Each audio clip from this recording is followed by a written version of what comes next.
There are people in this world who will never attack you directly. They will smile first. They will agree with you first. They will praise you first. And while you are relaxing in their presence, they are already measuring your weaknesses, studying your rhythm, and waiting for the right moment to turn your trust into a weapon. That is what makes them dangerous. Not because they are loud.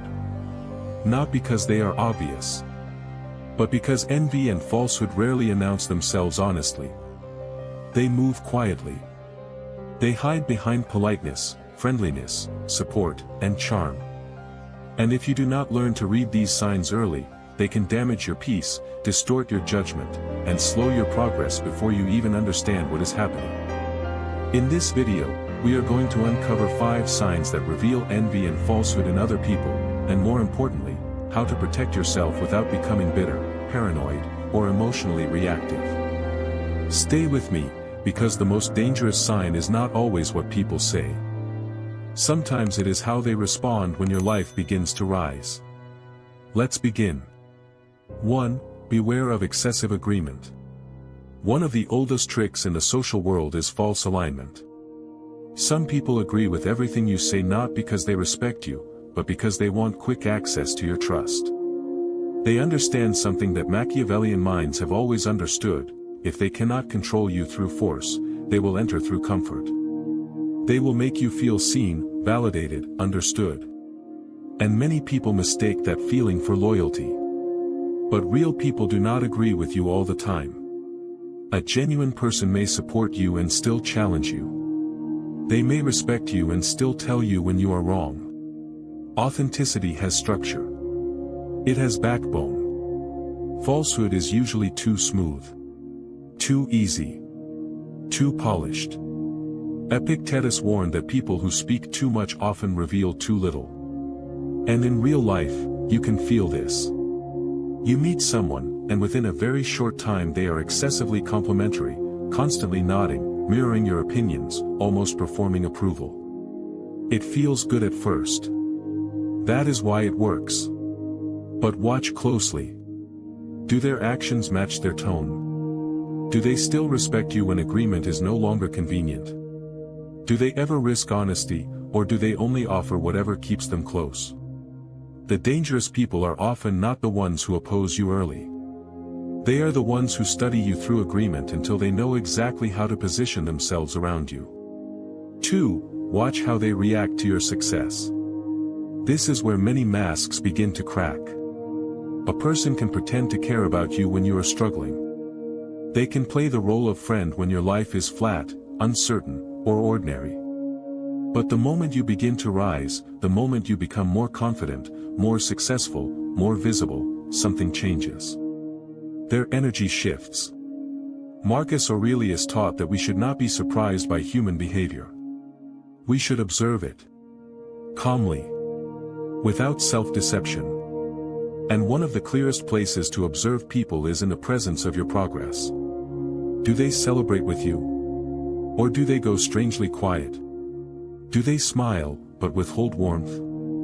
Do they congratulate you, then immediately diminish what you achieved? Do they turn your victory into luck, timing, privilege, or some accidental exception? Envy rarely says, "I resent your growth." It says, "That's nice, but..." It says, "Anyone could have done that." It says, "Let's see how long that lasts." Many people do not recognize envy because they expect it to look like hatred. Often it looks colder than that. It looks like restrained discomfort.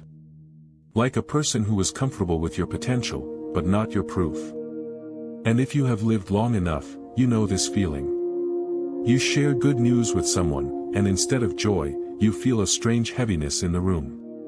No argument. No insult. Just a subtle emotional withdrawal. That silence tells you more than praise ever could. 3. Strengthen your inner character instead of reacting to their game. Once you begin to see falsehood, the temptation is to become harsh, suspicious, defensive. You want to expose people. Correct them. Make them admit what they are doing. But that is often the trap. Not every battle deserves your energy. Not every false person deserves a confrontation. And not every uncomfortable truth needs to be spoken aloud in order to be understood. Stoicism teaches something deeper: your first offense is not aggression. It is character. When you remain grounded in honesty, self-control, restraint, and clarity, you stop giving manipulative people easy access to your emotions. You stop feeding the dynamic they were hoping to create. Your calm becomes a form of protection. Your consistency becomes a form of power. This does not mean being naive. It means refusing to let someone else's envy reorganize your inner world.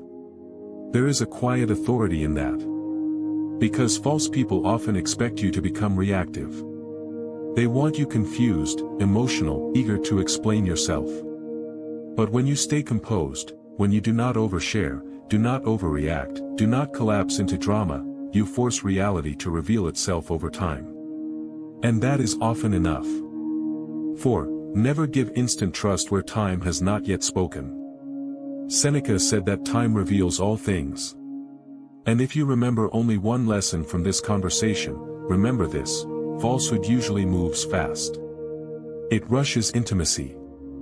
It rushes agreement. It rushes trust. It rushes emotional closeness before character has been tested. This is how many people get trapped. Not because they are foolish, but because they are open-hearted. They want to believe the best. They want the connection to be real. So they hand out trust early, hoping consistency will appear later. But wise people reverse that process. They do not build trust on words. They build it on repeated behavior. On pressure. On time. On moments where a person had every reason to betray their mask, but did not. That is the real test. Anyone can make promises in a calm season.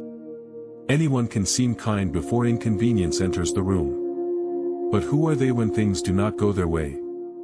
Who are they when they are not being admired? Who are they when there is something to gain by being dishonest? A dangerous person often reveals themselves not in the beginning, but in the waiting. Give people enough time, and eventually effort fades, performance weakens, and truth begins to breathe through the cracks. 5. Pay attention to blame shifting and endless excuses. Few signs expose false character more clearly than the refusal to take responsibility. When someone is questioned, corrected, or confronted by reality, what do? Do they reflect? Do they own their part? Do they show maturity? Or do they instantly redirect blame, rewrite the story, and protect their image at all costs? This is one of the clearest marks of a dishonest person. They may sound intelligent. They may sound persuasive. They may even sound wounded.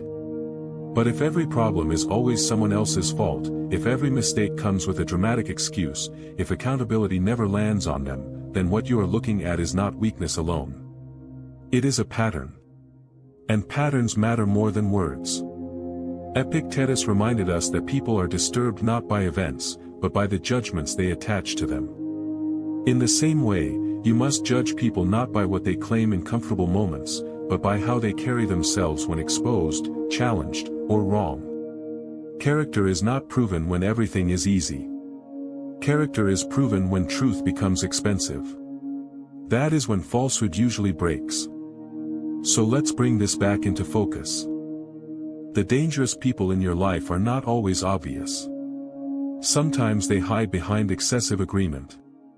Sometimes they reveal themselves through cold reactions to your success. Sometimes they test you by trying to pull you into emotional chaos. Sometimes they rush trust before they have earned it. And very often, when the mask slips, they avoid responsibility and hide behind excuses. The goal is not to become cynical. The goal is to become clear. Because once you learn to observe human nature without illusion, you stop giving your peace away so easily. You stop mistaking charm for integrity. You stop confusing attention with loyalty. And you begin building a life around people whose presence does not drain your spirit, distort your judgment, or quietly resent your growth. That is not paranoia. That is discernment. And in a world full of performance, discernment is a form of self-respect.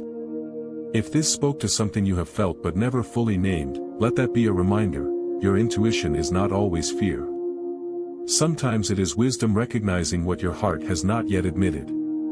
If this video resonated with you, subscribe for more reflections on Stoicism, human nature, and quiet strength.